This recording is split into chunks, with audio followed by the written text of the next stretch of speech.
हंस।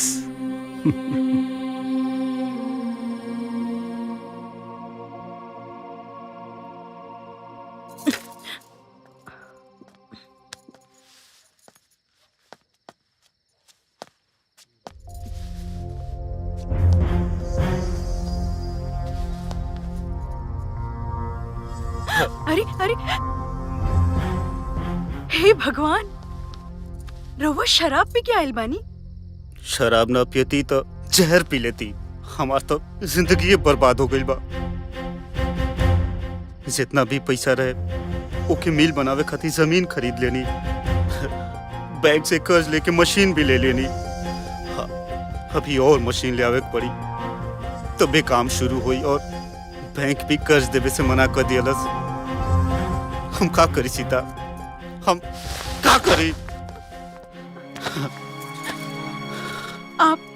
आप शांत रही, रवा शराब वरब मत पी। हम बापूजी से बात करब, हम बापूजी से बात करब। बेटा तू तो जाना ताड़ू की अब खाली गांव के जमीन बाचल बा। तू चिंता मत करो, हम कुछ ना कुछ उपाय करत नहीं।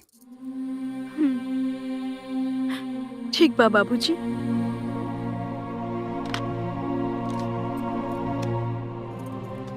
राघवेंद्र बाबू जोने कपड़ा के नया मिल लगा रहल बड़े, ओकरा शुरू करे खातिर उनका और ही रुपया चाहिए। कितना? 2 करोड़। बाप रे, इतना पैसा कहाँ से आई? जमीन बेचे पड़ी, कुछ गिरवी रखे पड़ी और का। ए जी, गीता के भी बिहार करे के बा। ऊ जब करे के होई तब करे के होई, पहले तो समस्या के हल कईल जरूरी बा।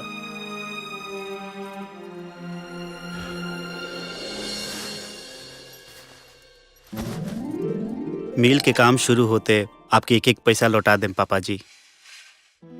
तू पूरा ताकत से अपन काम शुरू करा राघवेंद्र बेटा जी। खूब तरक्की करा। हम समझता नहीं बाबूजी, आपके पैसा के इंतजाम करे में बहुत मुश्किल आयल हुई। बाकी वादा के लिए बाड़न था। अरे बेटा कोनो मुश्किल ना, माँ बाप खातिर औलाद की खुशी से बढ़कर कोनो खजाना होखे लगा। जी।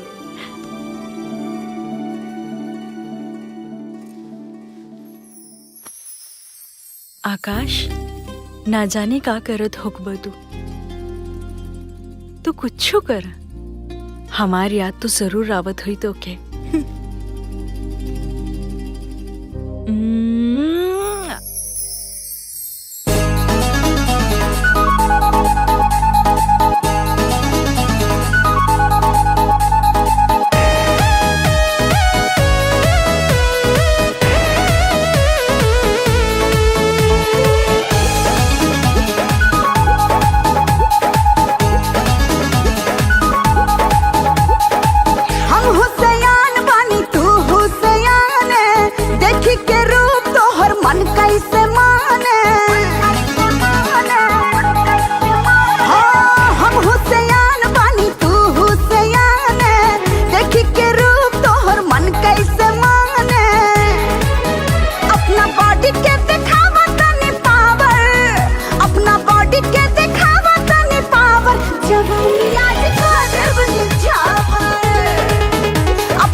ना,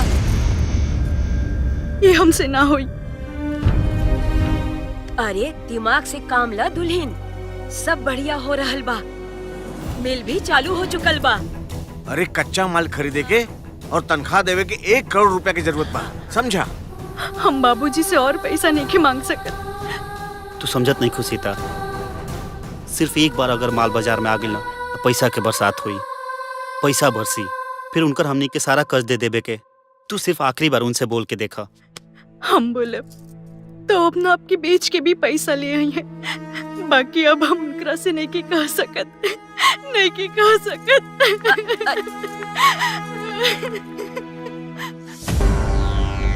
अरे हमार सब मेहनत बेकार हो जाई सीता, सब कुछ रेडी बा, सिर्फ एक बार काम शुरू हो जाए दा। काहे जिद करता नहीं रहुआ?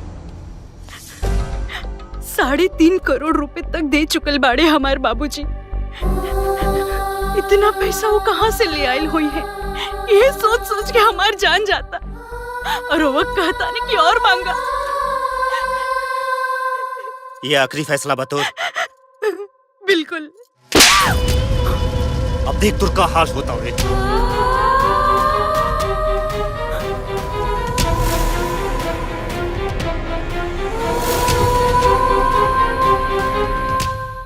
वो तो ठीक बा, लेकिन हम ई कहता नहीं कि अगर हम ये सिंगार पटारा हटावा दुल्हन, राज करे के दिन गईल। आई नौकर चाकर रखे के हैसियत हमनी के ना बा, सिर्फ हरिया रही, वो भी बाहर के काम करे खातिर, बाकी कुल घरे के काम अब तू करबो। अब वो कहता नहीं तो से कि अपने बाप के फोन कर दे। हम काम कर रहे। ले काम पे लग जो।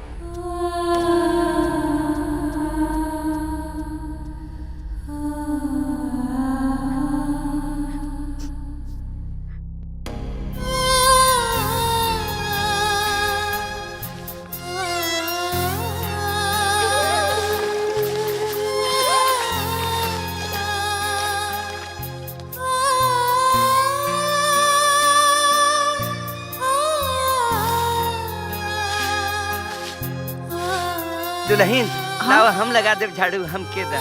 नहीं काका, हम कर ले। नहीं हम के दा। काका हम कर ले। नहीं काका। अरे दुल्हन हम लगा देव। काका छोड़ दी ना। अरिया निकल।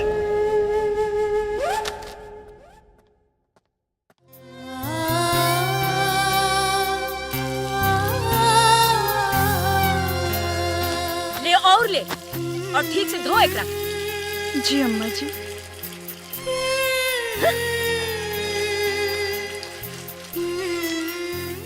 अरे कलमुही, अरे खाना कब देबी रे?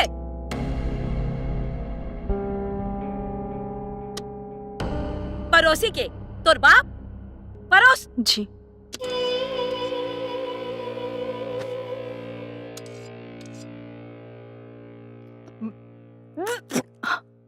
अम्मा जी। अरे नमक डललू हो के जहर मारे के विचार हो? अब्बा बतावत है तुमके।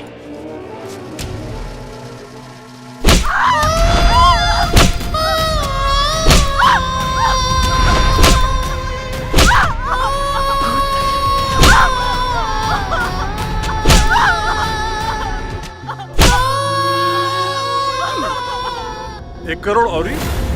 आप यहाँ जल्दी आ जाएं सरकार, दुल्हन पे यहाँ बहुत जुल्म हो रहा बा, आप जल्दी से आ जाएं। वो लोग फिर पैसा मांगा ताड़े।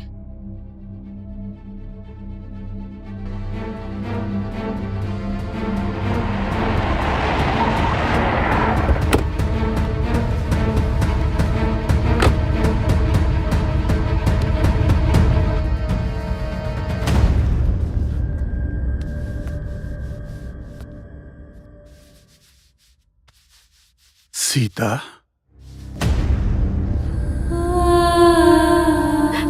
अरे बाबूजी।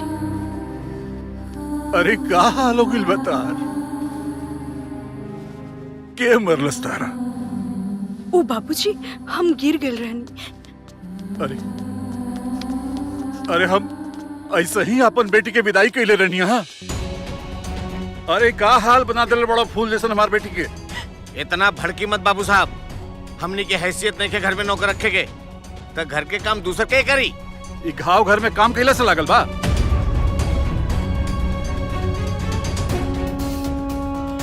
ये घर में का चल रहल बा सब हमरा पता बा। अरे 3.5 करोड़ रुपया अपन रोआ रोआ बेच के दिले बानी हम अपन बेटी की खुशी खातिर। ओकरा शादी बर्ताव कर रहल बड़ा तू लोग। चिल्ला मत। ये शरीफन के घर हवे और रुपया अपना बेटी के देले बाड़ा। हमनी पे कोनो एहसान नहीं कैले। अरे खाली 1 करोड़ के और जरूरत रहा ना, ये कहलस ना तो टेढ़ से निकलल। हमार बेटा के तो पूरा मेहनत पानी में मिल गई। और ही पैसा हमरा से मांगत तू लोग के लाज नहीं खेलागत।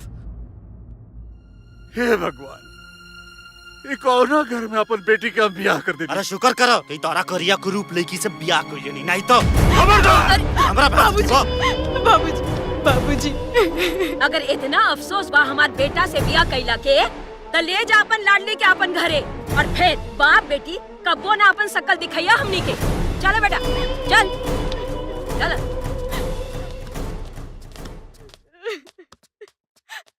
चल बेटी, अब ऐजा तोरा 1 और मिनट हम रहे ना दे। चल अपना घरे। आप ये का कहता नहीं बाबूजी, अब ये हमार घर बा, ये हमार स्वर्ग, ये हमार नर्क। आप ही तो सिखौले बानी ना बाबूजी। लेकिन ये लोग के इरादा ठीक नहीं लागत बेटी। तुम्हारी कष्ट हमरा से देखल नहीं जा। अभियो कहता नहीं चल ऐसे। ना बाबूजी ना, हम अपन प्यार से, सेवा से सबके दिल जीत ले। कोशिश तो करे दी बाबूजी, कुछ दिन में सब ठीक हो जाए। आपके हमार क्रिया।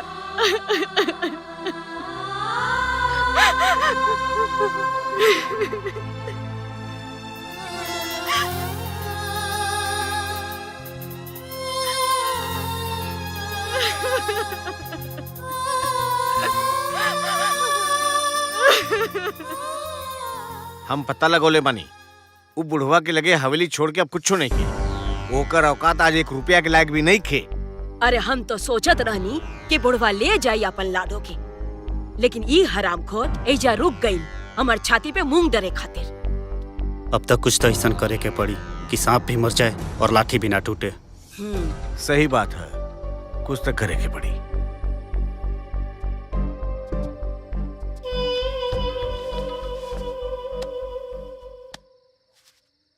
उठा सीता, चला तू अपना बिस्तर पे चला। नहीं, हमेशा ठीक बानी। बहुत हो गई सीता, तोहरा के सता के हमरा दिल पे का बीता था अब हम ही जाना था नहीं। हो सके तो हमरा के माफ कर दो। उठा, चला बैठा।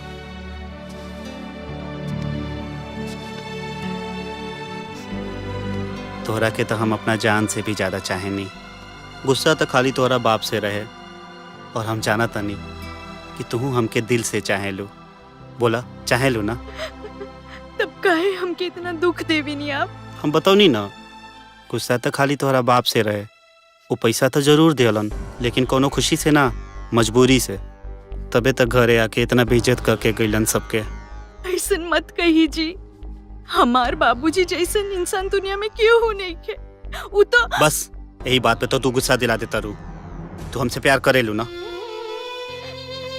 हाँ जी, आपके कैसे विश्वास दिलाई हम? विश्वास? वही विश्वास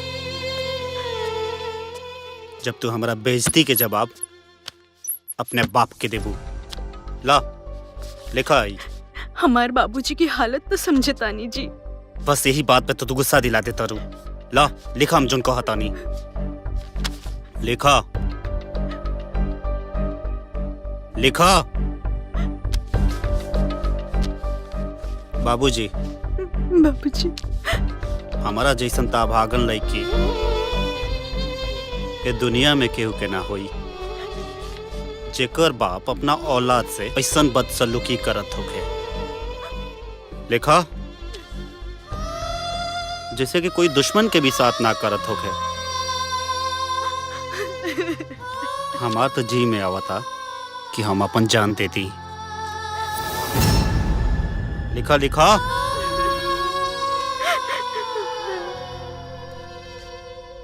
अरे हम तो ये कहत रहनी कि कोनो ना कोनो उपाय तो करे के पड़ी ना। ली पता नहीं कब का हो जाए, कैसे हो जाए।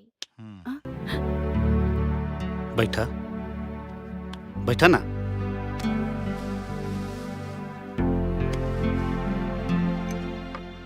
तू यही में खाना ना। आज हमार करवा चौथ के व्रत हा। ई व्रत पति की सलामती खातिर रखल जाला। शाम के जब चांद निकली हम राउर चेहरा देख के राउर हाथ से हम अपन व्रत तोड़ब। मम्मी हाँ बेटा। मनोहर मामा हाँ आज सीता के व्रत बा तो तालो इनकर ख्याल रखिया लो। ठीक बा। ठीक बा।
गाड़ी बंगला सब कुछ तो बेच देनी ब्रह्मानंद बाबू। अब कहवा जाई?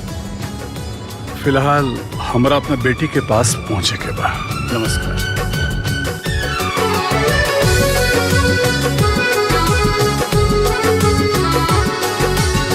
सोरहो सिंगार हमर हो जाला पूरा, ताक देला जब पिया प्यार से। रहनी अधूरा जिंदगी में आके जुड़ गईला धड़कन के तार से। उहे भइल जे दिल में सपनवा रहे, उहे भइल जे दिल में सपनवा रहे। हमरा मंगिया में सिनुर सजनवा रहे, हमरा मंगिया में सिनुर सजनवा रहे।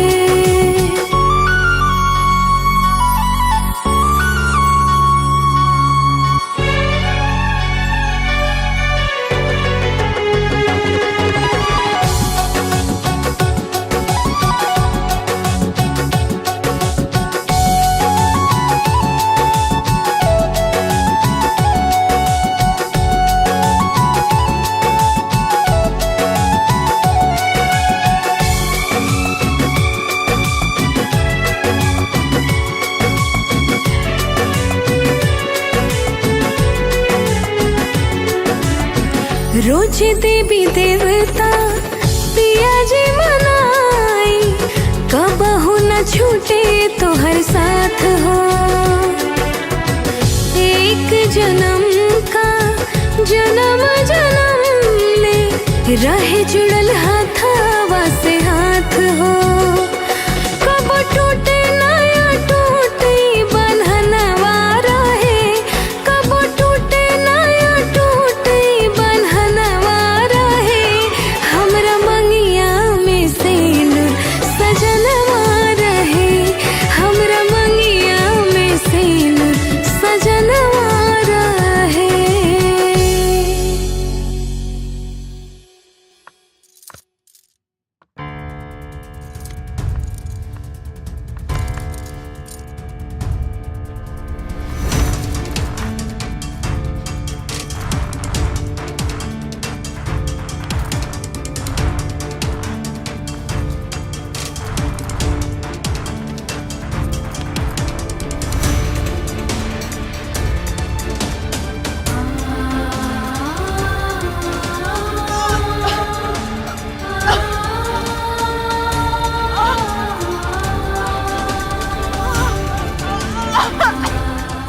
अरे दादा रे दादा, दुल्हन तोहरा के जौहर दिहल गइल बा, जौहर।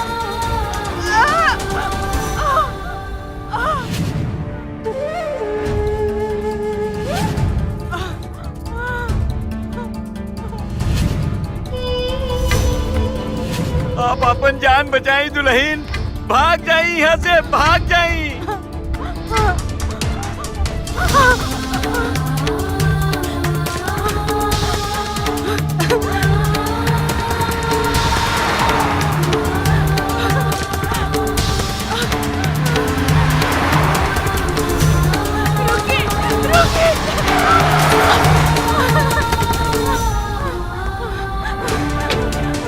दुल्हन का भाई? हमके जहर दिया गइल बा। अच्छा अच्छा, तू परेशान मत हो, कुछ ना होगी। हम तोरा के हॉस्पिटल लेके जाए। अब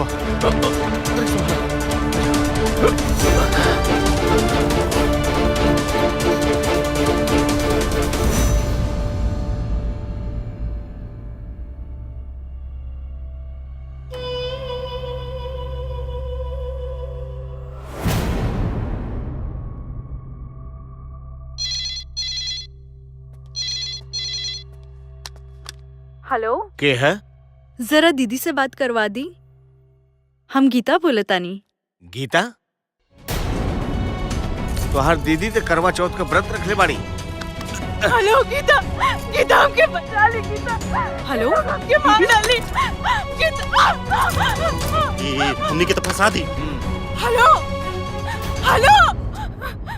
का भइल? राघवेंद्र, सोचा मत, ये जिंदा रही तो हम सबके फांसी पे चढ़वा दी। मामा, हम दीदी से बात करत रहनी और अचानक फोन कट गई। फोन कट गई? लागता दीदी कोनो मुसीबत में बाड़ी।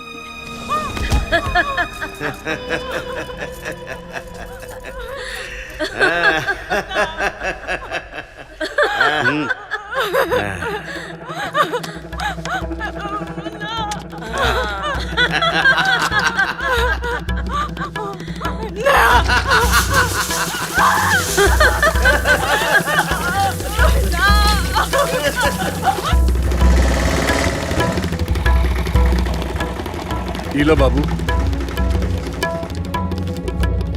सीता,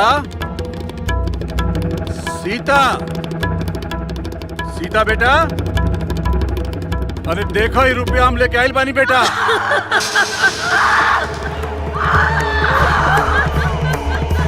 सीता,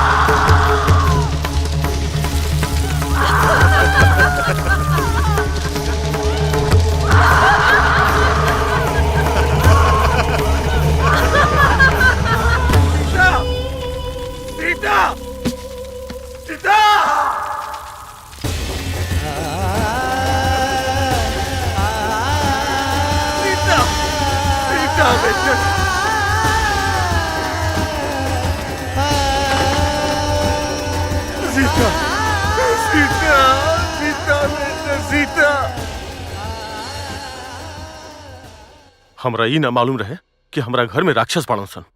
दुल्हन, तू अपन पूरा बयान लिखवावा। एक एक जना के फांसी दिलवाइब हम। लिखा डॉक्टर।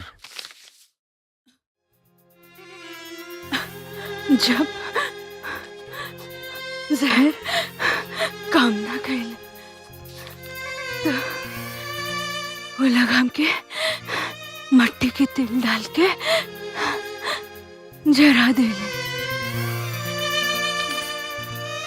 हमार सास, पति और मामा हमके मट्टी का तेल डाल के आग लगा दे। हमके बचा ली चाचा, हमके बचा ली। बस बस, इतना बहुत बाटे। वो तीनों के फांसी चढ़ावे खातिर तू बस एजा साइन करता।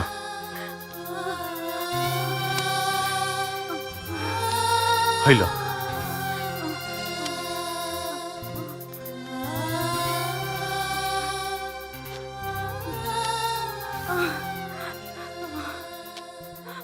लो डॉक्टर।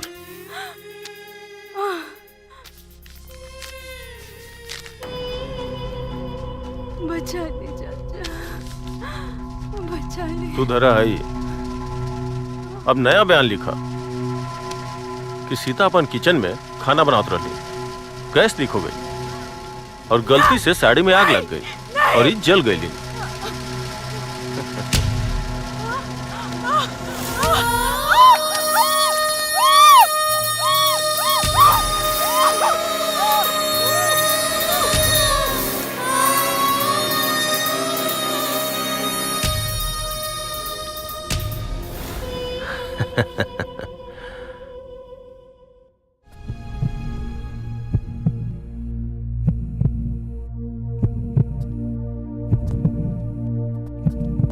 डॉक्टर साहब कैसन बिया हमार बेटी?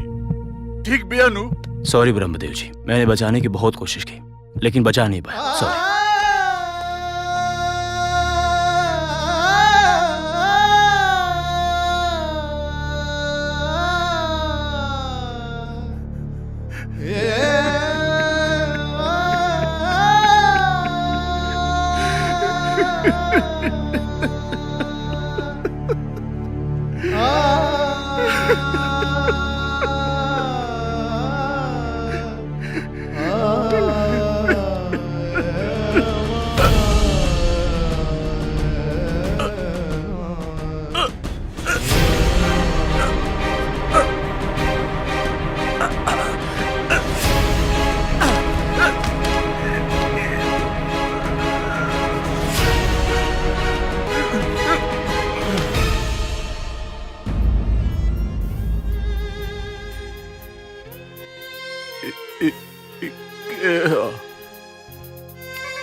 सीता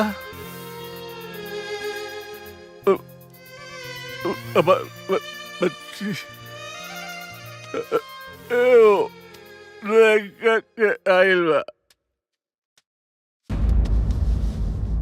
का बोला तनी जी?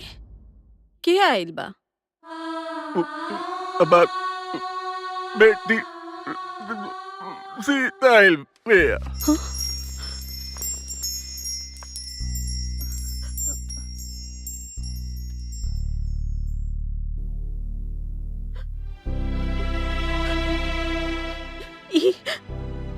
सीता ना बिया जी, गीता बिया।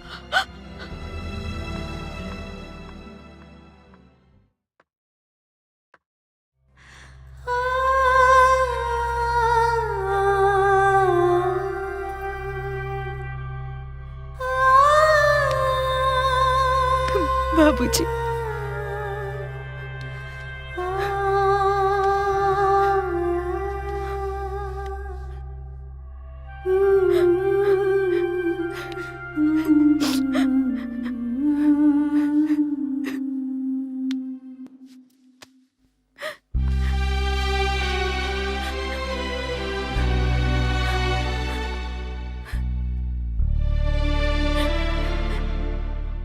माई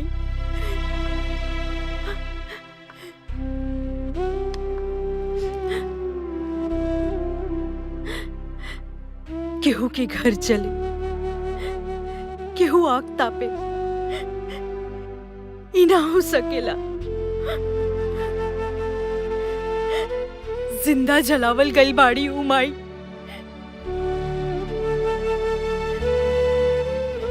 आपकी कसम खाता नहीं बाबूजी, उनकर हत्यारन के हम ऐसन सजा दिलाई कि पूरी दुनिया याद रखे।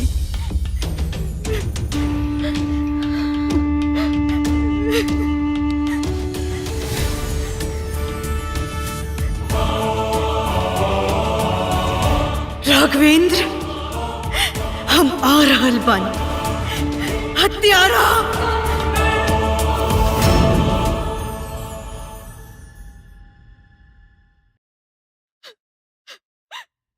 ऊपर से भी बदतर हालत बना देले रहल तोर दीदी के। दिन रात हमार बेटिया खटत रहली, झाड़ू मारत रहल, पोछा मारत रहल, बर्तन मांजत रहल, कपड़ा धोवत रहल। एकरे बावजूद ममुआ ओकरा के बेल्ट मारत रहल।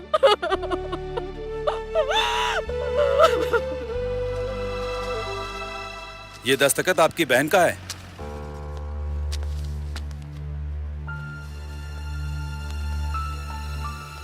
ये तो दीदी का। हाँ। तो फिर आपकी बहन ने खुद डॉक्टर सिन्हा को बयान दिया है कि उनकी ही गलती से साड़ी में आग लगी थी। इस घटना के लिए कोई दूसरा जिम्मेदार नहीं है। ये झूठा इंस्पेक्टर साहब। सर, वो गुड्डू पांडे का केस इधर रख दो। जी। आकाश,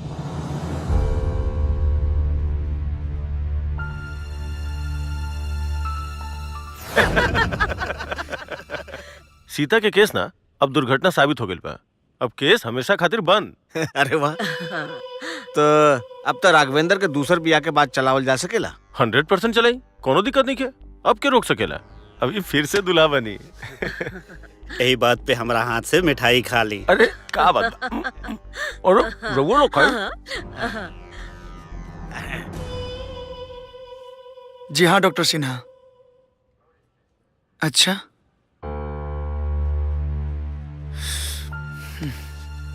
जी धन्यवाद।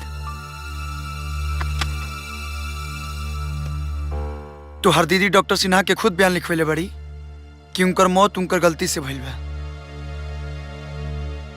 एमे उनकर ससुराल वालन के ये दुर्घटना में कोनो हाथ नहीं खे। झूठ होई, झूठ कहता हर आदमी। अरे वो रात जब हम दीदी के फोन कईनी, वो रो रो के कहत रहली कि हमके बचा लगी था। पता ना कहा होत रहे दीदी के साथ। इंस्पेक्टर साहब सही कहत रही कि अदालत तो हर बात ना मानी, ओकरा खातिर ओके ठोस सबूत चाहिए।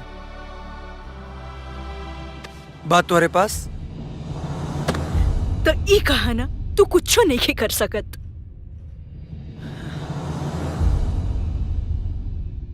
चल हमारे साथ है। कहा? इसमें कुछ नहीं हो सकता है। एक केस अदालत में पहले दिन ही खारिज हो जाएगा। एकर मतलब ही कि हमार दीदी के हत्यारन के सजा ना मिल पाई। जब तक पुख्ता सबूत और गवाह उन लोगों के खिलाफ नहीं मिल जाएगा तब तक संभव नहीं है।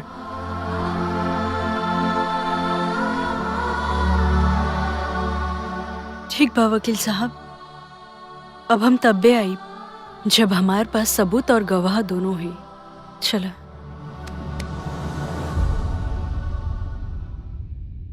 मन तक करता कि उस सब हत्यारन के अपने हाथ से फांसी चढ़ा दी, लेकिन हमार हाथ कानून से बंधल बा।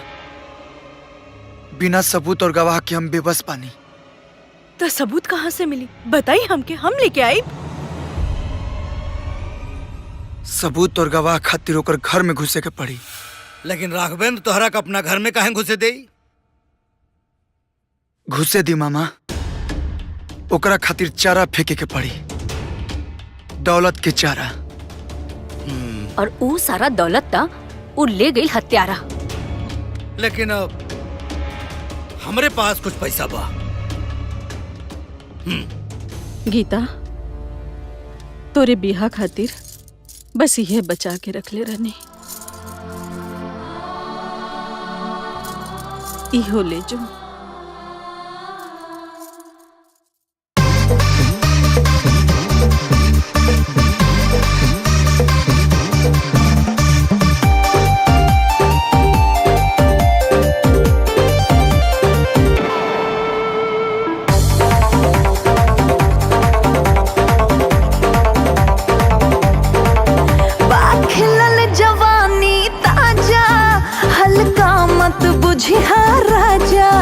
छुआ दे विस्फोट हो जाई, केहू के नहीं खे अंदाजा।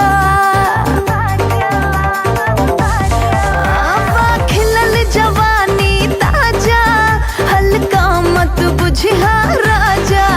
छुआ दे विस्फोट हो जाई, केहू के नहीं खे अंदाजा। अंगे अंगे परमाणु बम, जे भी पड़ी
क्या है भाई?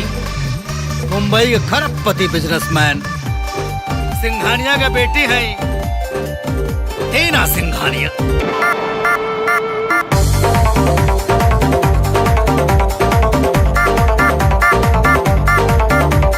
साधे निशाना दीवाना ये बन के जमाना, छुरी चले कहीं भाला चलेला रोजाना। साधे निशाना दीवाना ये बन के जमाना, छुरी चले कहीं भाला चलेला रोजाना। हाय उड़न परी से न कम, जे भी बड़ी हुस्न के सामने वो खत्म। हाँ, जे भी बड़ी हुस्न के सामने वो खत्म।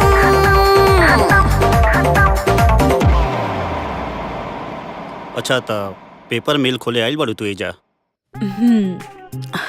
पापा ये जिम्मेदारी हमके देले बाड़न, काहे कि बलिया से हमार परिवार मुंबई शिफ्ट हो गए रहे। अच्छा यही से हम सोचा था नहीं कि इतना अच्छा भोजपुरी कैसे बोल लेता रे तू। आप एक्सक्यूज मी मैम, बाहर कुछ लोग चंदा लेवे खातिर आइल बा। ठीक बा, भेज दा। अच्छा सुना, रात के खाने में हम सिर्फ जूस ले, काहे कि होटल की खाना हमके नुकसान करता। ओके थैंक यू मैम। ओके अगर आप कहे तो हम अपना घर से खाना मंगवा दे आपके लिए। ना ना, कहाँ राघवेंद्र बाबू, अभी हमार दोस्ती इतना नहीं खेभेल। प्रणाम टीना जी, हम दीनानाथ अनाथ आश्रम से आइल बने। प्रणाम।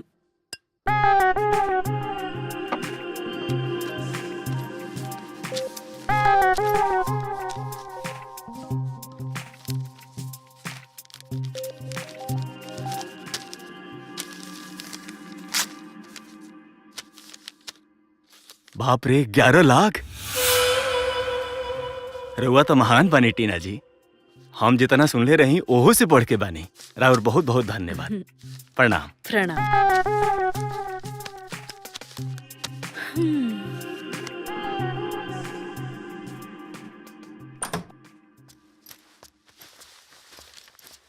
अरे आ गईला, चेक मिलल। लाओ हमके दो। दा बड़ी भारी रकम पहले हवा महाराज।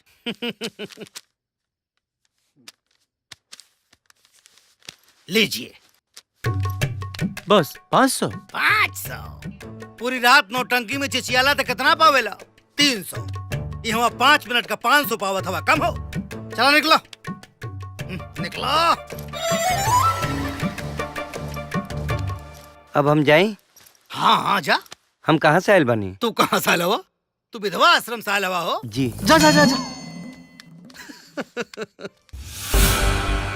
11 लाख के चंदा।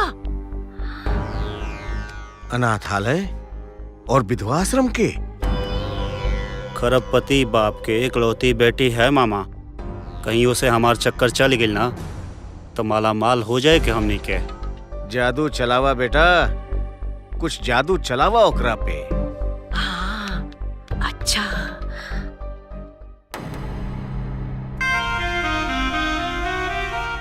टीना जिद मत करा और लाही जूस पिया।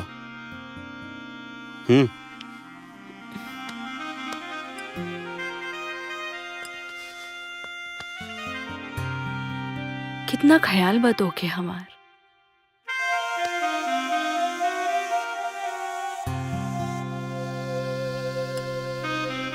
अब हमके लागता कि तोहरा घरे चली के पड़ी। हम तो कब से कह रहा बनी, चला अब बे चला। सो ब्यूटीफुल ना। यह है लखनऊ, नवाबों के शहर। हाँ, अमेजिंग। बहुत ही खूबसूरत शहर है हमार। और तू हमारा शहर में अगर आगे बढ़ू तो तोरा के घुमावल तो हमार फर्ज बनता है। तो घर चले से पहले तोरा के पूरा लखनऊ घुमा के फिर घरे ले चलतनी। वाओ लखनऊ तो हमार फेवरेट बा। अरे रुका रुका, नीचे रुका। का भाई? तो के कुछ गिफ्ट देवे के बा।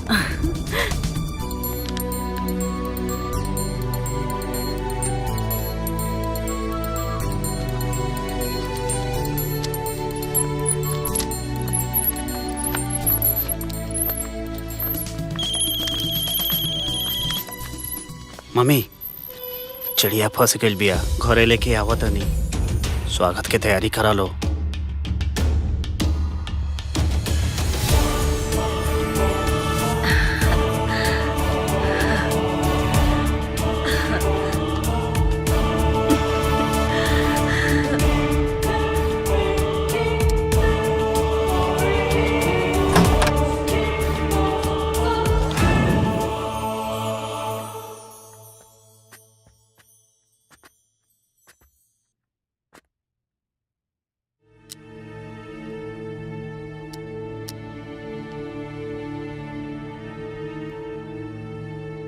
तुहर पत्नी के एक भी तस्वीर नहीं खे? उ हम तोहरा के बतैले रहनी ना कि उनकर मौत कैसे भइल। सही कहा तारा। अगर तस्वीर रही तो वही सब याद आवे लगी ना।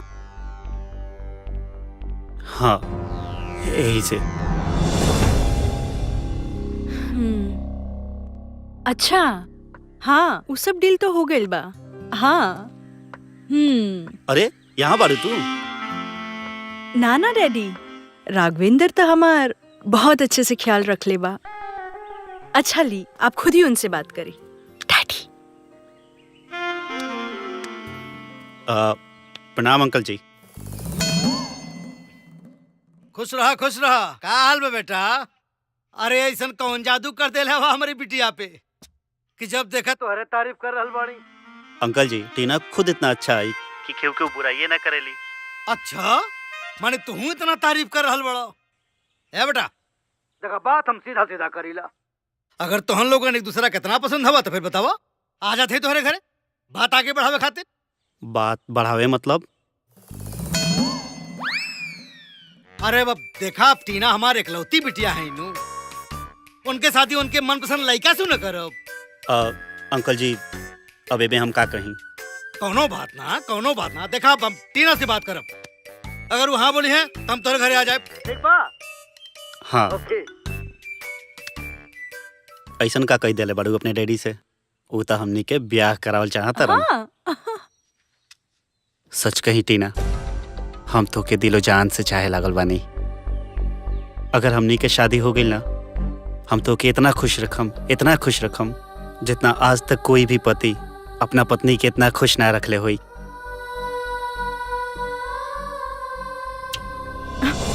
का सोचे लगलू? हम पहले से ही सोच ले बानी कि हम उहे घर में शादी करब जहाँ उ घर के सारे लोग हमारे इशारे पे नाची। का तोहार घर के लोग ये बात मानी? तू कही के तो देखा, काहे ना मानी? खाना हम बनाई, बर्तन हम माजब ना। अरे झाड़ू पोछा हम लगाई। हमरा पता रहे केहू ना मानी। मम्मी। मामा। अरे ना बिटिया, तू जौन कहबो हमनी के उहे करब। अरे तोहार कपड़ा, तोहार संडील, तोहार कमरा सब चमाचम कह के रखब, सब साफ कह के रखब। अब तो बियाह करबू ना हमरे राघवेंद्र से। आई शाबाश मामू। अभिहन कटहर गाछे पर बा, अभिने से तिल लगावे लगला होठे पर। पहले काम करके दिखावा। चला हो जा शुरू।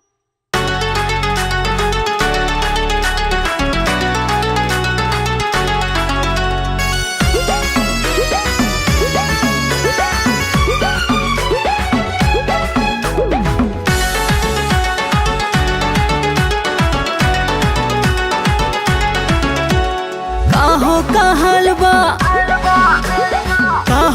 हलवा सजल सुजल जिंदगी में कैसन बवाल बा। काहो का हलवा हर तर तर पसीना से गिल भइल गालबा। काहो का हलवा पूरा बर्तन मजाइल कि ना, घर में पोछा मराइल कि ना। अरे चेहरा तो गिरल जैसे मुर्गा हलाल बा। काहो का हलवा सजल सुजल जिंदगी में कैसन बवाल बा। काहो का हलवा हर तर तर पसीना से गिल भइल गालबा। काहो का हलवा, अरे काहो का हलवा।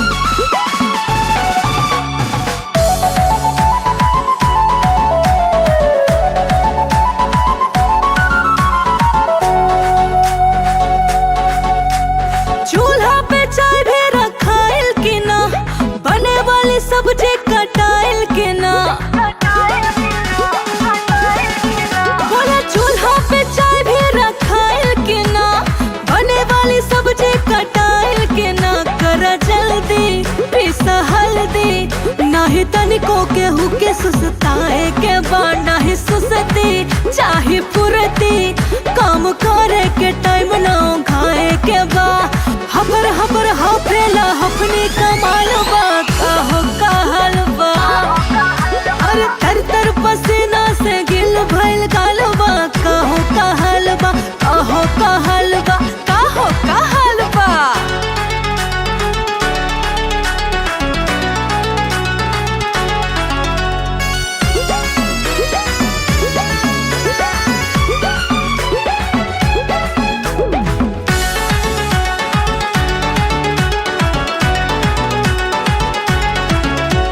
झाड़ू से दूरा झराइल के ना पुल्ही माइल कपड़ा फेंचाइल के ना हाँ झाड़ू से दूरा झराइल के ना पुल्ही माइल कपड़ा फेंचाइल के ना जनी बैठा चला उठा सारा काम भी घरवा में परल बा कह रहला नाही देखला देखा कुकर के दाल काहे जरल बा काहे दुनू आँख तोहर भइल लाल लाल बा काहो कहल बा हरे तर तर पसीना से गिल भइल गाल बा काहो कहल बा काहो कहल बा काहो कहल बा। आज दूधे में पानी ज्यादा मिलेले बड़ा का? अरे नहीं भैया। तू लोग कितनो बोलला दूधे में पानी मिलेले बगैर बाज नहीं आई बा। हरिया जी मालिक।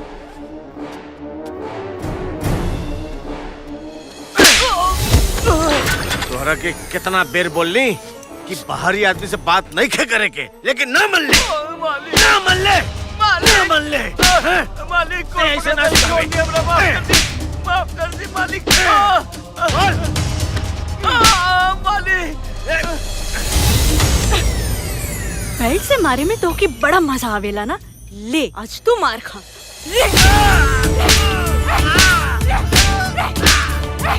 टीना टीना टीना क्या कर दो टीना पागल हो गई बड़ू का? पागल ना हो खब हम अपन कमरे में कपड़ा पहनत रहनी और ये ठरकी कमीना हमके झाक झाक के देखत रहे। दादा हम कहाँ झाक दिखाई कर झूठ बोलन।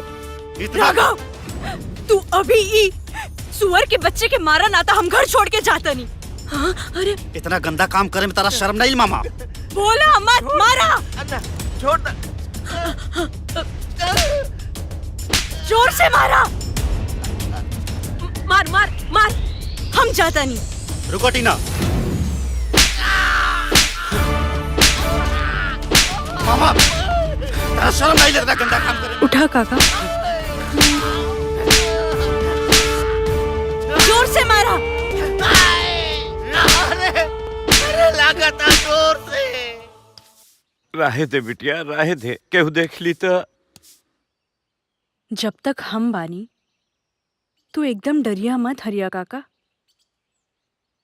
ई बतावा तो के घर के बाहर काहे नहीं जाए? ना बिटिया ना ना ना हमके मार डरिए बिटिया।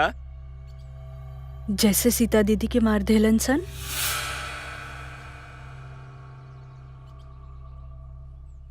तोहरा कैसे मालूम बिटिया? ध्यान से देखी हमके काका, सीता हमार बड़ बहन रही।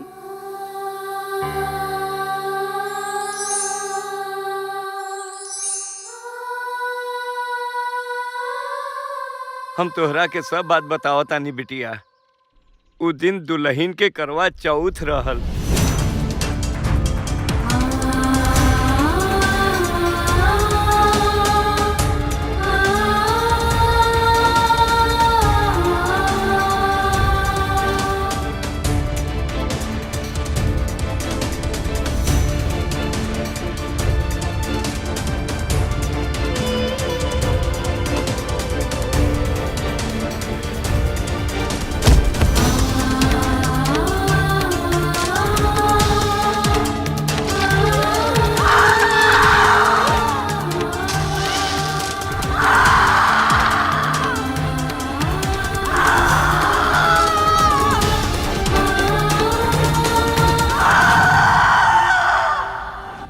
पुलिस के ये सब बात काहे ना बताऊनी हरिया काका? हम पुलिस तक पहुंच पाई बिटिया तब बताई ना। अच्छा आप एक काम करें, आप टेलीफोन के पास ही खड़ा रहा। जब फोन की घंटी बाजी आप फोन उठा के पुलिस के सब बता दिया। ठीक नो काका? ठीक है बिटिया।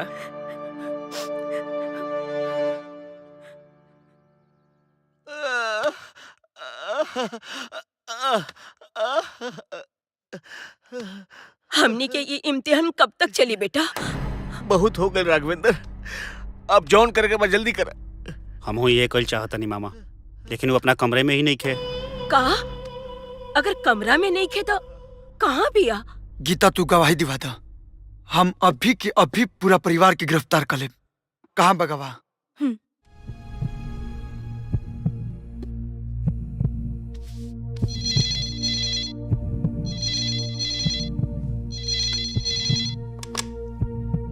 हेलो, के बोलत बा?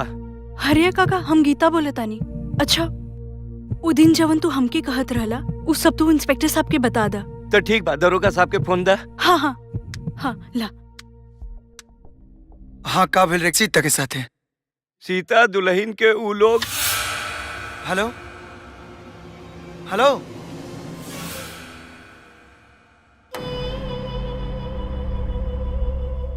हेलो।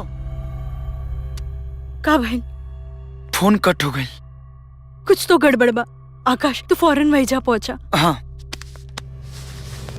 साले पुलिस को फोन करते रहे तू। हाँ? पुलिस की बती दे, पुलिस की बती बे तू।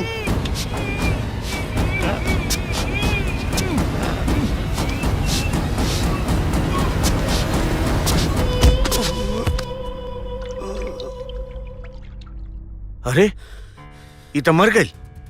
मामाई पुलिस के फोन करत रहला और पुलिस एजा कभी भी आ सकेले। एक लाश के ठिकाने लगाओ पड़ी। फौरन हाँ। अर्जुन के फोन लगाओ।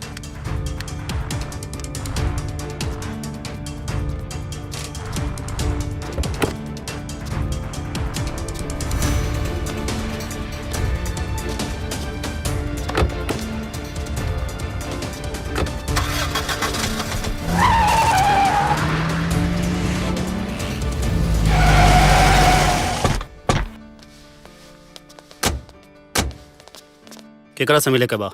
चाचा जी नहीं खने जा। हरिया से मिले के बा हमरा के। हरिया के बुलाओ। हरिया अपना गाँव गइल बा, एजा नहीं खे। हरिया कहाँ बा? हम ओकर के ढूंढ लेम। तू रास्ता छोड़। अब सन एक एक कोना तहनी के छान मारा सा। ये कहूँ जगह बाचे के ना चाहिए। अरे ये सब कहाँ जात अड़न? रामलाल कहता नहीं कि हरिया अपना गाँव गइल बा, लेकिन हई बाड़न की सुनते नहीं खन। केहू थाना में खबर के ले रहा कि सीता के हत्या भइल बा और हरिया ओकर चश्मदीद गवाह। का बकवास करता रहा? डॉक्टर सिन्हा के हमार पत्नी खुद अपने से अपन बयान लिखोली। पहले जाके अपन फाइल चेक कैला। केहू कुछो इल्जाम लगा दे त तू हमरा घर में आ करके तलाशी लेवे लगबा। 2 मिनट रुक जा लो। अगर हरिया मिल गई ना तो दूध के दूध और पानी के पानी हो जाए। सर केहू नहीं के कमरा में। हाँ? हो गई तसल्ली। चला निकला यहाँ से। वाह, घोड़ा के नाल ठुकवावते मिढ़को टांग उठावे लगन। सब लोग से कहा तनी कान खोल के सुन ला सा। हरिया हमरा 2 दिन के अंदर थाना में चाहिए। वर्दी के नु हौस मत दिखावा। 1 स्टार वाला दरोगा। हमार चाचा नु 3 स्टार अवन। जया उनके नीचे आ गई नु ना जियल बनी ना मुअल। अरे जौना दिने सबूत मिल गई ना ओ दिने चाचा के साथे तोरो समाधि बना दे। हत्यारा के का बोलते रहे? हाँ, हमार पत्नी खुद लिखोले बाड़ी कि उनके मौत उनके गलती से भइल। वैसने गलती तू मत कर दिया राघवेंद्र बाबू, नहीं तो तू मौत के घाट उतर जीवा। हमार बात माना तो होशियार रहा। चल रहे। अभी बंद केस के खुलवावत आवे। एगो गवाह रहे, वो गायब बा। सरवा हत्यारा पुलिस के धौंस ते तड़ासन। वर्दी पहिर के हम सीता दीदी के इंसाफ नहीं की दिवा पावत। लानत बा हमरा ऊपर। कुछ तो रास्ता हुई आकाश। पूरा के पूरा परिवार सातिर बा। एगो सबूत नहीं खसा छोड़ ले। कानून तनी के कुछ न बिगाड़ पाई। अब ये हत्यारन की सजा बस भगवान दे सकत रे।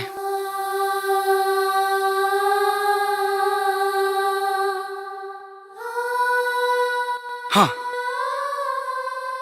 एगो रास्ता बा और एगो आखिरी उम्मीद के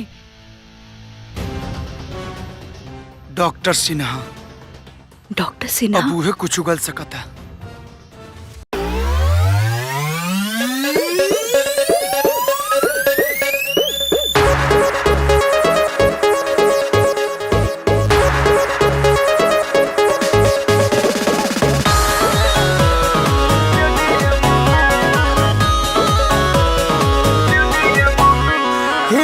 महंगाई खानी बढ़तारू, शेयर मार्केट जैसे चढ़तारू। ए हो हे रानी महंगाई खानी बढ़तारू, शेयर मार्केट खानी चढ़तारू। बारू सावर ना गोर बारू मीडियम में, बारू सावर ना गोर बारू मीडियम में। हेला गहिलू तू दिल के ये स्टेडियम में, हेला गहिलू तू दिल के ये स्टेडियम में।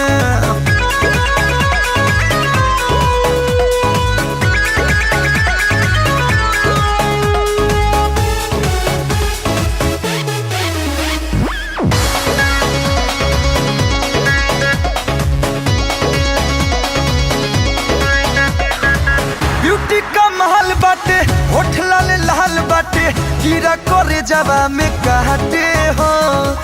कोनो ना जोड़ बाटे, सब कुछ पे जोड़ बाटे, कमी को सर कुछ ना बाटे हो। सुना ना, ब्यूटी का महल बाटे, होठ लाल लाल बाटे, कीड़ा करे जावा में काटे हो। कोनो ना जोड़ बाटे, सब कुछ पे जोड़ बाटे, कमी कसर कुछ न बाटे हो। तू तो चमकेलू अखिया के रेडियम में, तू तो चमकेलू अखिया के रेडियम में। हेला गइलू तू दिल के स्टेडियम में, हेला गइलू तू दिल के स्टेडियम में।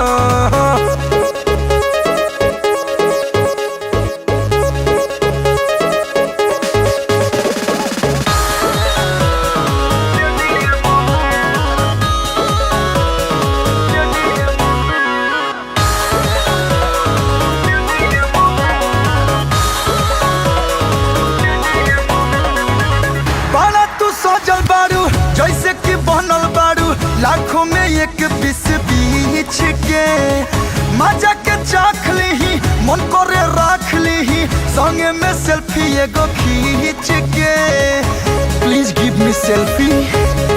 ए हो बारा तू सजल बारू जैसे कि बनल बारू लाखों में एक बीस बीच के, मजा के चाख ली मन करे राख ली, संगे में सेल्फी एगो खींच के। ऐसन रूप नहीं मिलेला मिलेनियम में, ऐसन रूप नहीं मिलेला मिलेनियम में। हेला गहिलू तू दिल के स्टेडियम में, हेला गहिलू तू दिल के स्टेडियम में।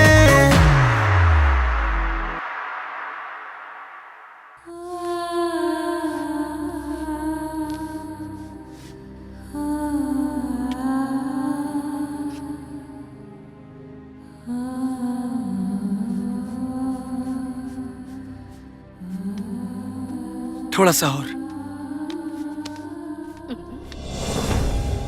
हे भगवान, भूत भूत भूत।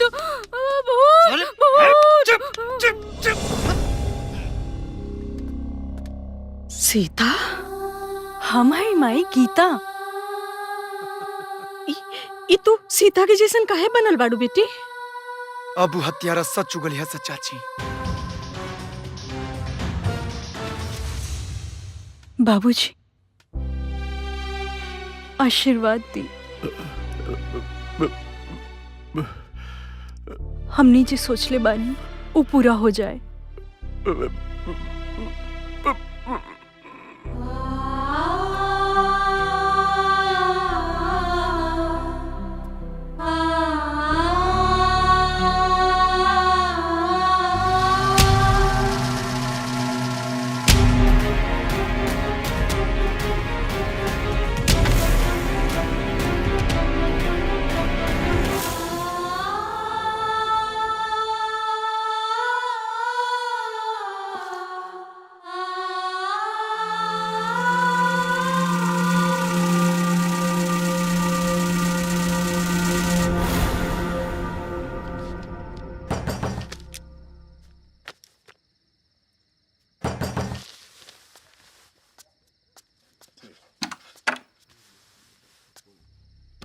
इलाज करावे के बा। अच्छा आओ, हम तोहर अच्छा इलाज कर दे। आओ आराम से।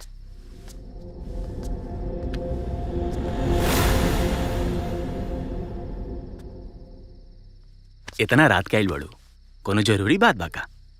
अरे देखा, इतना लजा मत। अच्छा तनी घूंघट उठावो। अच्छा रुको, हम ही उठा देता नहीं। अरे तू तो मर गई बड़ू। आत्मा कभी ना मरेला डॉक्टर। हमार कत्ल कैसे भइल तू सब जाना ताड़े। चल सच बोल, सच बोल, सच बता, हमार कत्ल कैसे भइल? तुहार कत्ल राघवेंद्र मामा और अर्जुन सिंह मिल के कैलान साहब। हम तो सिर्फ पैसा लेकर झूठा रिपोर्ट बनैनी। हाँ? मोबाइल से रिकॉर्डिंग करत तारू? हाँ? चल मोबाइल दे, मोबाइल दे, दे मोबाइल।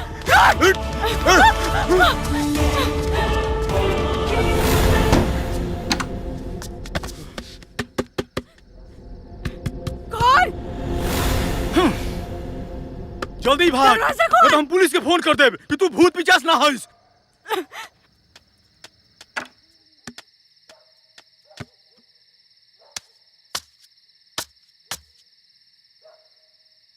आखिरी उम्मीद भी खत्म हो गई। अब सीता दीदी के इंसाफ कैसे मिली?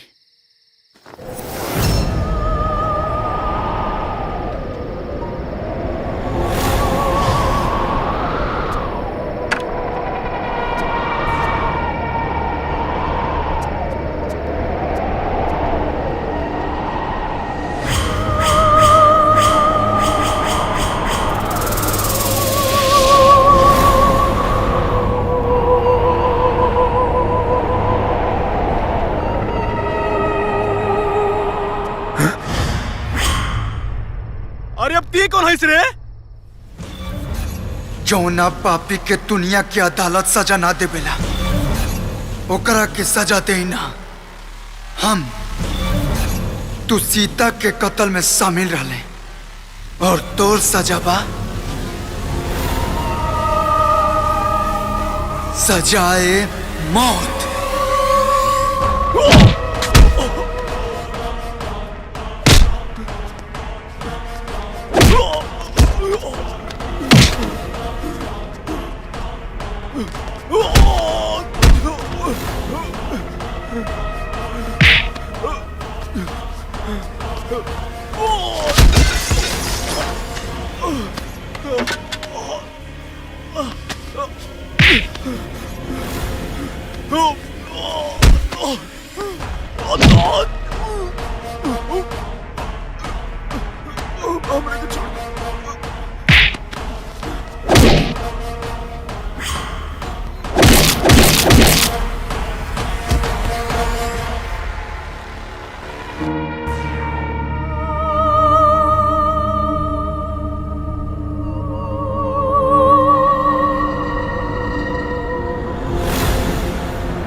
ये वही सीता तो नहीं जिसकी बहन गीता तुम्हारी दोस्त है? वही जो उस दिन थाने में आई थी? सर इस दुनिया में ना जाने कितनी सीता है, मुझे क्या मालूम। तुम्हारा नेम प्लेट कहाँ है? हाँ सर वो टूट गया था तो बनवाने को भेजा है। अच्छा ठीक है, बॉडी को पोस्टमार्टम के लिए भेजो। का डॉक्टर सिन्हा की कत्ल हो गई? कैसे? के कैलस? तफ्तीश होता, लेकिन एगो अजीब बात बा। हम सपना में देखने की डॉक्टर सिन्हा के कत्ल हम कैले बानी। तू कत्ल नहीं कर सकत। लेकिन हमार नेम प्लेट। नेम प्लेट का? खैर छोड़ा, आदमी सोचेला का और हो जाला का। अरे हम तो सोचले रहे कि ड्यूटी ज्वाइन केला के बाद चाचा चाची से तोहर हाथ मांगे के सोचले रही, लेकिन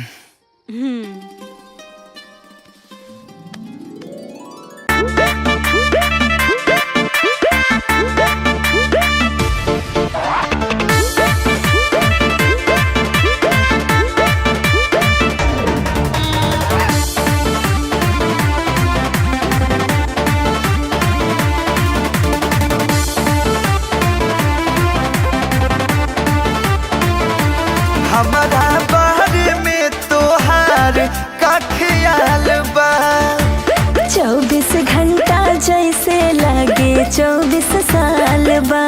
अच्छा हाँ हमारा बारे में तोहार का ख्याल बा। तो 24 घंटा जैसे लागे 24 साल बा। कोहबर में खाए खातिर पूरी कप छनी है। कोहबर में खाए खातिर पूरी कप छनी है। मम्मी तो हर हम के दामाद कहिया मनी है। मम्मी तो हर हम के दामाद कहिया मनी है।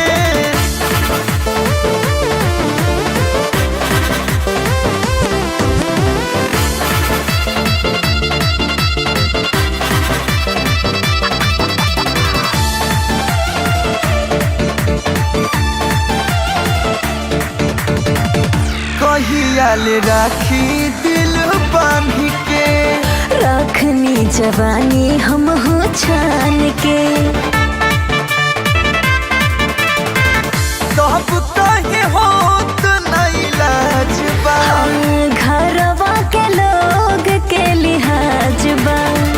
लाग द्वार पूजा द्वारे तुम कब तनी है। लाग द्वार पूजा द्वारे तुम कब तनी है। माई तो हर हम के दामाद कहिया मनी है। मम्मी तो हर हम के दामाद कहिया मनी है।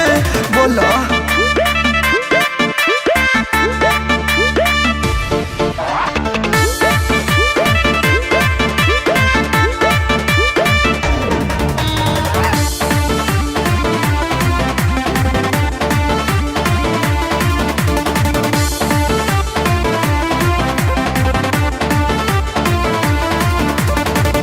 जगले जगल होखे भोर हो।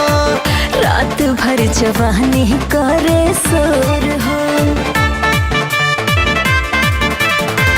कटे नहीं घड़ी इंतजार के। है न मजा होला प्यार के।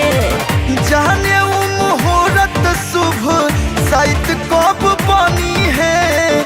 जाने वो मुहूर्त शुभ साइत कब बनी है। मम्मी तो हर हम के दामाद कहिया मनी है। मम्मी तो हर हम के दामाद कहिया मनी है। अब इंतजार नहीं क्यों। अब इतना पैसा दियल रहा तो हाँ, ये का होता?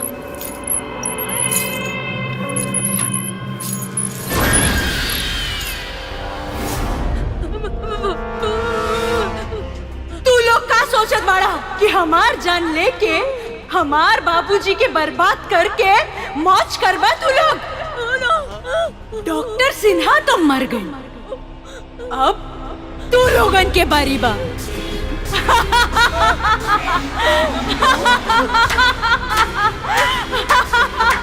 ना बचबा तू लोग।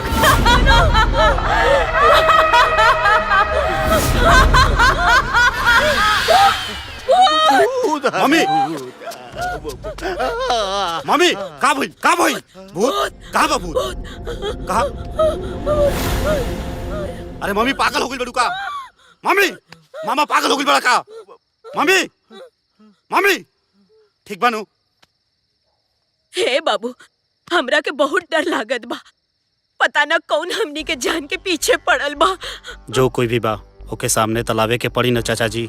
ई जे भी होई सीता के करीबी के होई। सही कहा तड़ा। एकरा से पहले कि वो हमनी के डसे ओकरा बिल से निकाल के कुछ लही के पड़ी।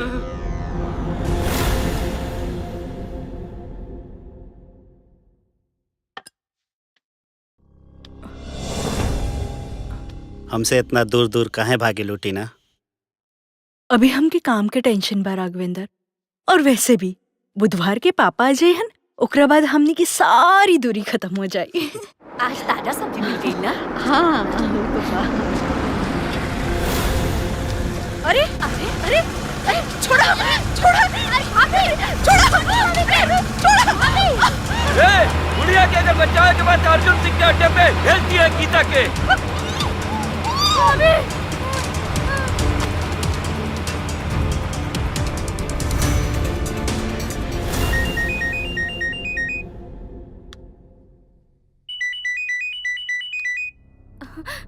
कट गई।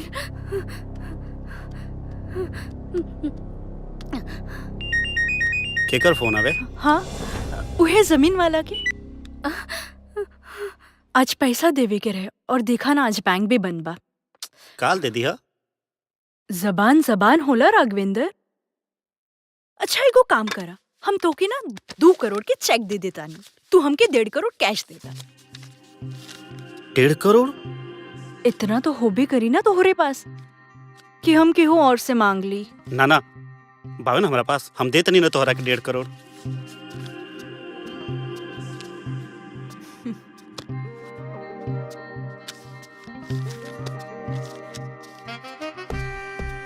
ई ला पूरा 1.5 करोड़ बाय में ला गिन ला। इला चेक। ये तू चेक अपना पासे रखा। अरे ना ना, ये अपन पास रखिया और काल बैंक में जरूर जमा करा दिया। गीता। हाँ मामी बोला, का बात बा? कहाँ रहलू इतना देर? कब से हम फोन मिलावत रहनी। अच्छा सुनो सुनो हमार बात। अर्जुन सिंह के हाथ में गंगा भाभी के उठा के ले गई। का? ठीक बा मामी, हम वैजा पहुंचा तानी।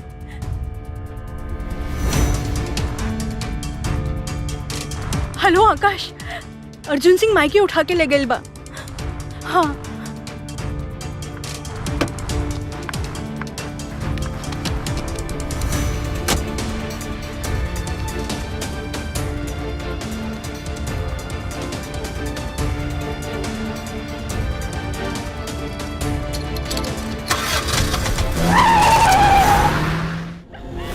देख, तू हमरा के बताओ चाहे मत बताओ, लेकिन हमरा के एक बात मालूम बाटे कि जे हमनी के संगे खेल खेलता ना, वो तोरा के बचावी यहाँ जरूर आई। ओकरा बाद देखिए हम ओकर वो हाल करम ना जो तोर बेटी सीता के कैले रहनी। कमीना, ऊपर वाले के घरे देर जरूर बा, अंधेर नहीं के। वो तोरा के कबो माफ ना करी। बुढ़िया, एगो बात बताई, तोर बेटी कैसे मुअल रहे ना, ये हम तोरा के बताओ तनी।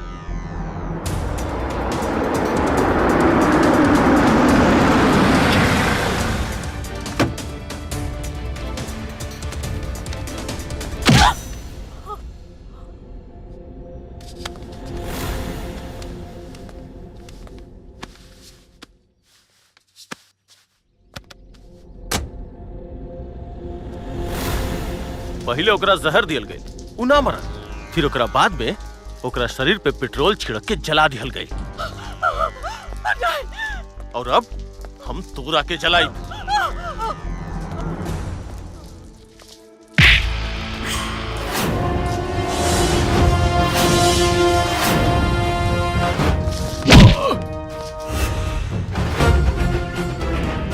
आग लगावे वाला कभी कभी वही आग में वो खुदे जर के भस्म हो जाला। अच्छा, एक सब इंस्पेक्टर होके सीनियर की आंख दिखाइबे? हम तोरा की आंख दिखावे ना, तोर आंख निकाले आइल बानी। ए, जगत का बड़ा बारह से निकल के।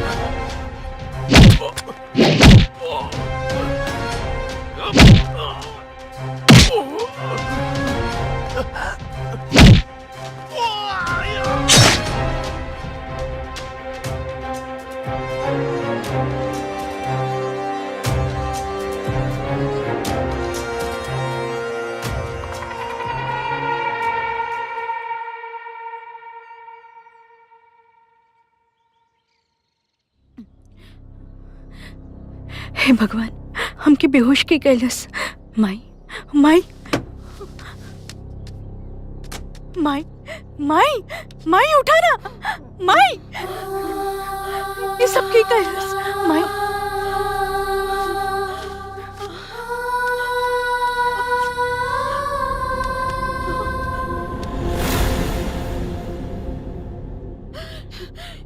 हे प्रभु, ई सब के कैलस?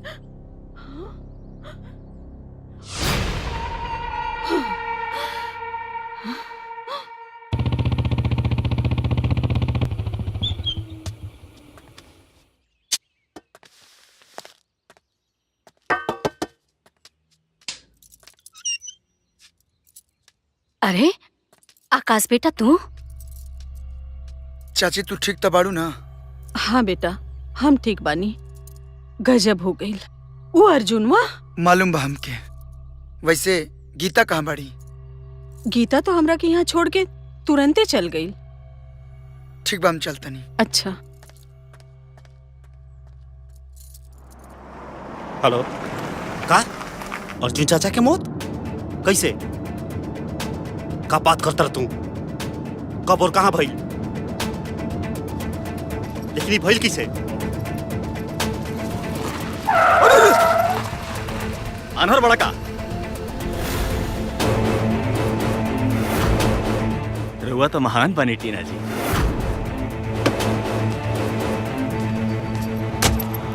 ए, तू तो वह अनु अनाथ आश्रम वाला। तो हालत देख के तो नहीं लागत कि अनाथ आश्रम चलावत हुई बे। हमरा के माफ कर दी साहब, हम नौटंकी में काम करेला। उ लड़की हमके 500 रुपए देले रहली रुआ सामने झूठ बोले खातिर। और वो 11 लाख के चेक? वो तो हम वापस कर देले रहनी। हमरा के माफ कर दी, हम जाता नहीं।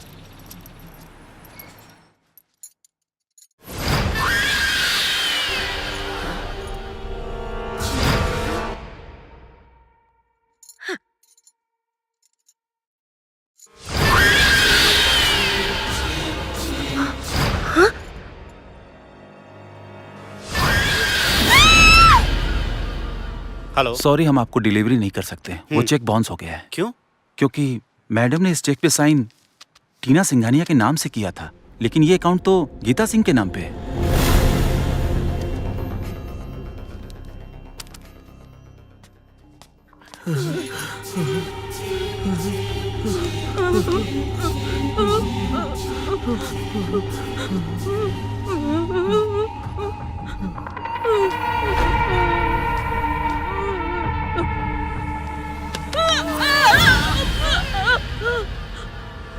अच्छा भइल दरोगा जी, रउआ आ गई।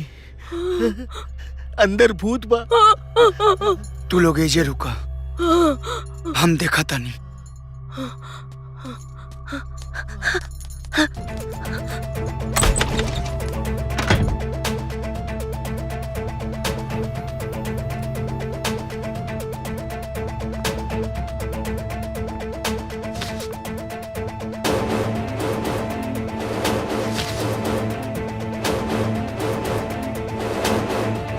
ई तू का करे तारा?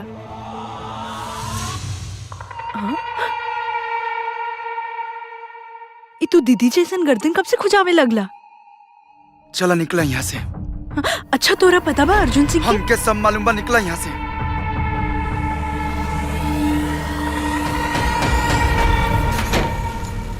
अरे मनोहर, तनी पंखा तो चालू कर। हाँ करते। अरे बाप रे।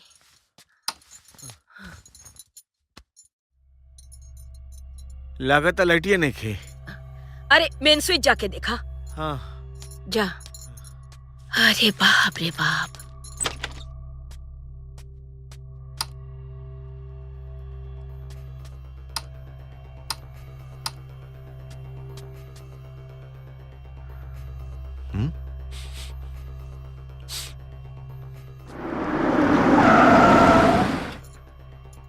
लागत राघवेंद्र आ गए। अरे राघवेंद्र बेटा, लागत कि वो सीता आ गई है। मम्मी, मम्मी, उना सीता हिया ना टीना हिया, वो गीता हिया और वो अर्जुन चाचा के भी कत्ल कर देले बिया। हे भगवान, वो हमनी सबके मार मम्मी,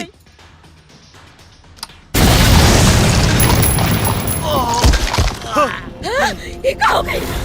हे भगवान मामा मनोहर मामा हे मनोहर मामा क्या हो गइल मामा तारा कुछ ना होई हाँ, हम डॉक्टर को बुलाओ तनी अरे जल्दी मामा जल्दी मामा हॉस्पिटल ले चलो मामा हे भगवान मामा धमाका कितने बजे हुआ था? करीब 1 घंटा पहले।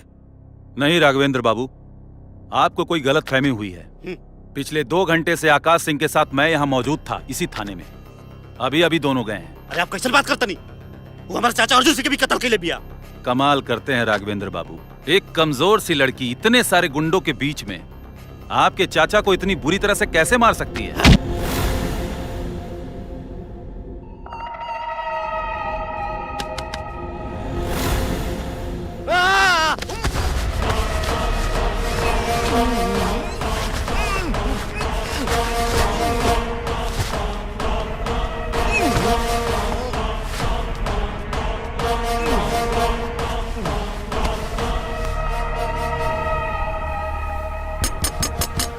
खोला दरवाजा खोलो दरवाजा खोलो। मम्मी मम्मी ए बेटा तू ठीक बाड़ू? हमनी के ले चल वो हमनी सबके मार दे हम लगे ले चल ना तो तारा तारा कुछ ना होई मार दे बेटा कुछ ना होई तारा वो आइल त ना रहे अभी तक तो ना आइल रहे लेकिन वो आई हमने सबके मार दे चुप चुप चुप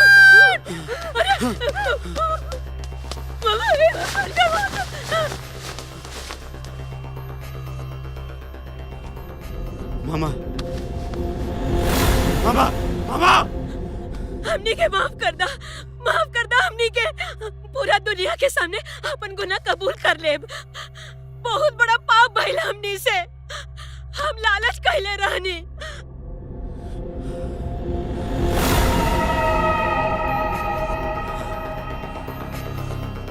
सीता हमने देर मत करा। अरे तू कहाँ रहला? हम कहीं भी रहे तू बात में पूछिया, पहले एक रकेजा से ले चला। मम्मी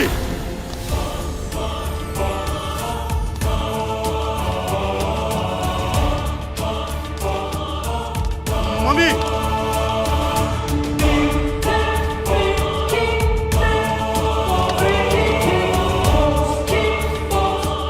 हत्यारी हमारा मम्मी के मार दिलस, ओकरा के छोड़ब ना। चाची चाची तू है ना देखा? हाँ। माई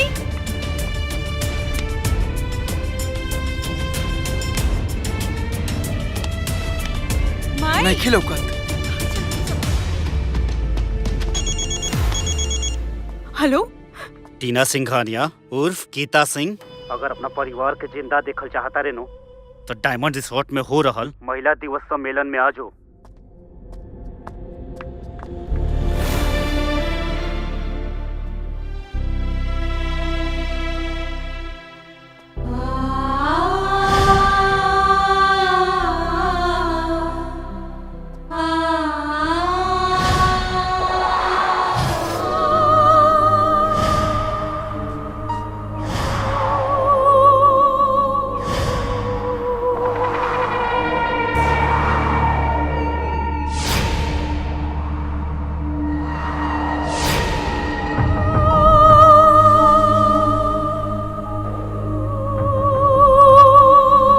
आज आखिरी हत्यारा के बारी बा, ओकरे बाप की सजा मिल जाए। हमारे देश में महिलाओं को सशक्त बनाने के लिए समाज में फैली उस राक्षसी सोच को मारना होगा जो महिलाओं के अधिकारों का हनन करती हैं, जैसे अशिक्षा, भ्रूण हत्या, घरेलू हिंसा। आप लोगों के सामने मैं अपने क्षेत्र के भूतपूर्व सांसद स्वर्गीय ठाकुर साहब के सुपुत्र श्री राघवेंद्र जी को मंच पे आमंत्रित करता हूं। एक मिनट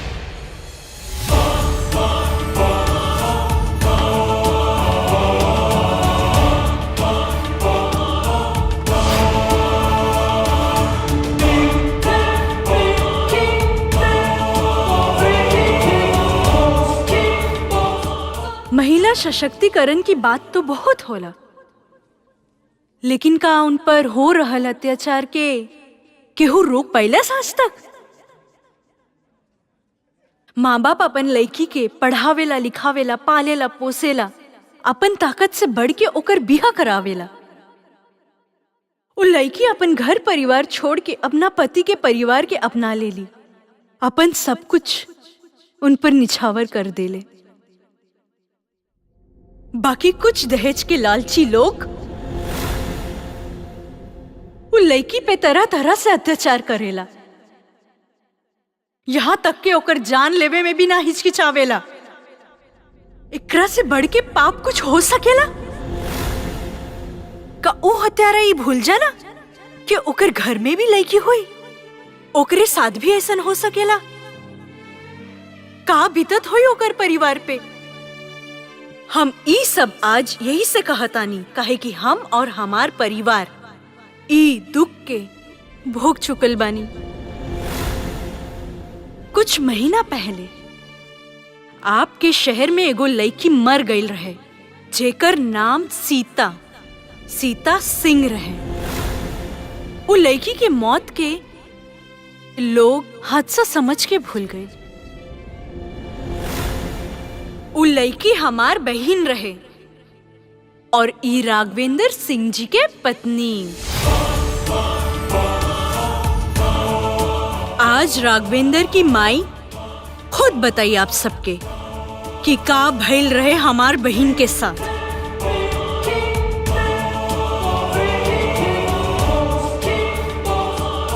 माँ, भगवान माफ करे हमनी के, बहुत बड़ पाप भइल बा हमनी से। रुपया के लालच में हम, हमार बेटा राघवेंद्र और मनोहर सीता के जिंदा जला दहली जा, और ये पाप में डॉक्टर सिन्हा और दरोगा अर्जुन सिंह भी शामिल रहलन। भगवान हमार राघवेंद्र के माफ कर दिया। को मुंह खोल देते ही गोली मार दे। मम्मी सीधा हमने सबके मार दे। मम्मी क्या बोलता तू? पागल हो गेलू? तार दिमाग खराब हो गेलू? कुछ बोले जाता तू? और ये लड़की तरफ कौन जादू टोना कह देले बिया? हमारा पत्नी के मौत एगो हादसा रहे और ये पूरा शहर जाना तावे, और आप सब देखते बानी कि हमारा मम्मी के दिमागी हालत ठीक नहीं थे, यही से ही कुछ भी बोल रहल बाड़ी। वही के फायदा उठा के लड़की हमनी के बदनाम करे के कोशिश कर रहल बिया और हमरा से पैसा उठल चाहत दिया। चल। तोरा पूरा परिवार की इज्जत ढेर कई देम, बुझले? नहीं तो चुपचाप निकल जाई जैसे। ओए, जब हाथ में बंदूक होखे ना तब बंदूक चलावे के चाहिए, जुबान ना। अरे साला चुप हो जाना तो इज्जत ठोक दे। ठोक ना रे, अरे ठोक ना रे।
बाबूजी, उठी बाबूजी, उठा।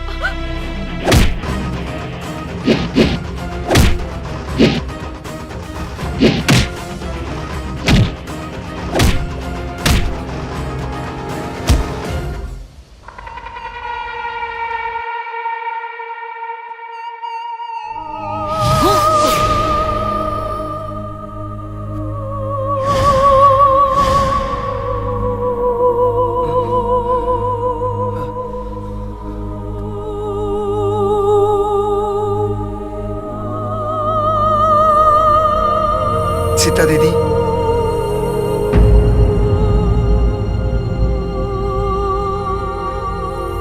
दीदी हमरा में तू की हवे रे? तोरा के तो मार चुकल बानी हम।